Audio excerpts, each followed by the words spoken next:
9 महीने माँ के गर्भ में कैसे पलता है बच्चा। क्या कभी आपने सोचा है कि गर्भधारण के जो 9 महीने होते हैं उसमें एक शिशु आखिर पलता कैसे है और शिशु को माता के गर्भ के भीतर कैसे कैसे विचार आते हैं और इन विचारों का शिशु की माता का क्या संबंध है। दोस्तों, गरुड़ पुराण एक विस्तृत ग्रंथ है जिसमें गर्भ में शिशु के बनने से लेकर उसके जन्म लेने तक की प्रक्रिया को विस्तार पूर्वक समझाया गया है। इसमें वर्णन किया गया है कि गर्भ धारण करने के 1 महीने के भीतर ही शिशु का मस्तक पूरी तरह बन जाता है। उसके बाद हाथ और बाकी अंगों का निर्माण होता है।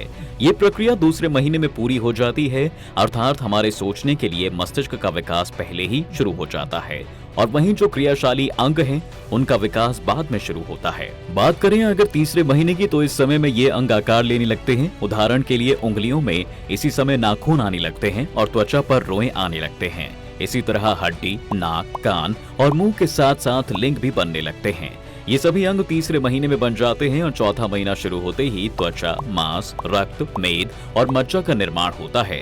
5वें महीने में शिशु को भूख प्यास लगने लगती है। 6ठे महीने में शिशु गर्भ की झिल्ली से ढककर माता के गर्भ में घुसने लगता है। ये तो हो गई शिशु के अंगों के निर्माण की बात, लेकिन इसी समय शिशु की माता के साथ भी कई परिवर्तन होते हैं। शिशु के माता का गर्भ इस समय शिशु का सबसे सुरक्षित घर होता है और शिशु को इस घर में मलमूत्र के साथ अन्य सूक्ष्म जीवों के साथ रहना पड़ता है और 6ठे महीने से लेकर 9वें महीने तक शरीर कई कष्ट सहता है। इस दौरान जीव के पैर ऊपर की ओर होते हैं और सिर नीचे रहता है। वहीं पीठ और ग्रीवा का हिस्सा कुंडली के आकार में होता है। यही वजह है कि शिशु के लिए इस समय हिल डुल पाना बहुत मुश्किल हो जाता है। ये हालात ठीक वैसे ही हो जाते हैं जैसे कि एक बंद पिंजरे में पक्षी के हो जाते हैं। जैसे पक्षी कष्ट में होता है लेकिन कुछ नहीं कर पाता, ठीक वैसे ही कष्टों में रहने के लिए शिशु भी मजबूर होता है। गरुड़ पुराण कहता है कि शिशु इस दौरान भगवान का नाम जपता है और अपने पिछले जन्मों के पापों के लिए माफी मांगता है। दोस्तों, गरुड़ पुराण के अनुसार जब माता का गर्भ 6 महीने पूरा कर लेता है तब शिशु को न सिर्फ भूख महसूस होने लगती है बल्कि वो माता के गर्भ में स्थान भी बदलने लगता है और इसी समय वह कुछ कष्ट भी भोगता है। कई पदार्थों और कृमियों से पूर्ण उदर में जीवन उन कृमियों के काटने से कष्ट सहता है और कई बार बेहोश हो जाता है। माँ जो भी भोजन करती है उसके स्पर्श से जीव के कोमल अंगों को कष्ट होता है। आपको जानकर हैरानी होगी, लेकिन गरुड़ पुराण के अनुसार जीव गर्भ में ही अपनी 7 माह की अवधि में ज्ञान पाकर वैराग्य से परिपूर्ण होकर श्री विष्णु की प्रार्थना करने लगता है। उनके चरणों में शरण पाने की विनती करता है, लेकिन जैसे ही वो इस मोह माया की दुनिया में कदम रखता है वो सब भूलकर फिर से माया के मोह में उलझ जाता है।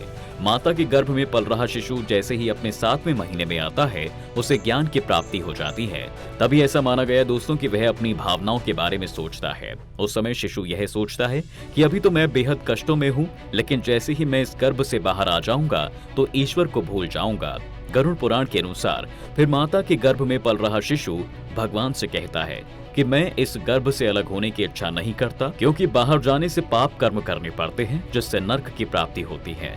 माता के गर्भ में पूरे 9 महीने शिशु भगवान से प्रार्थना ही करता है, लेकिन समय पूरा होते ही जब प्रसूति के समय गर्भ से बाहर निकलता है तो उसे कुछ याद नहीं रहता। साइंस के अनुसार माँ के गर्भ से बाहर आने वाले शिशु को काफी पीड़ा का सामना करना पड़ता है, जिस कारण उसके मस्तिष्क पर काफी जोर पड़ता है।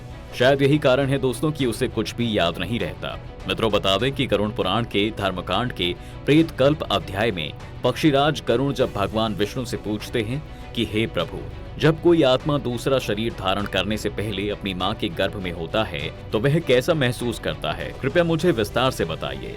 तब दोस्तों भगवान विष्णु गरुड़ से कहते हैं कि हे गरुड़, गर्भस्थ जीव को अपने पूर्व जन्मों का ज्ञान रहता है। वह वहाँ स्मरण करता है कि आयु के समाप्त होने पर शरीर का परित्याग करके अब मैं मलादी में रहने वाले छोटे छोटे कृमि या कीटाणुओं की एक विशेष योनि में स्थित हूँ।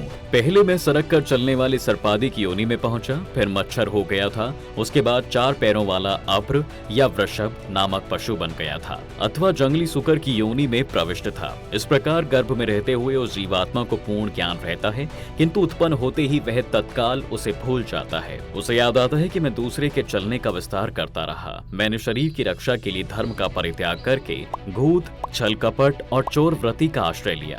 तो दोस्तों, आपने देखा कि माँ की कोख में 9 महीने शिशु कैसे रहता है और वहाँ उसके साथ क्या क्या होता है। आज के इस वीडियो में फिलहाल बस इतना ही। हम उम्मीद करते हैं कि हमारी वीडियो के जरिए आपको कई सवालों के जवाब मिल गए होंगे। अगर ये वीडियो आपको पसंद आई है तो इसे लाइक और शेयर जरूर कीजिएगा। अगर आपने हमारे चैनल को फॉलो नहीं किया है तो जरूर करिए।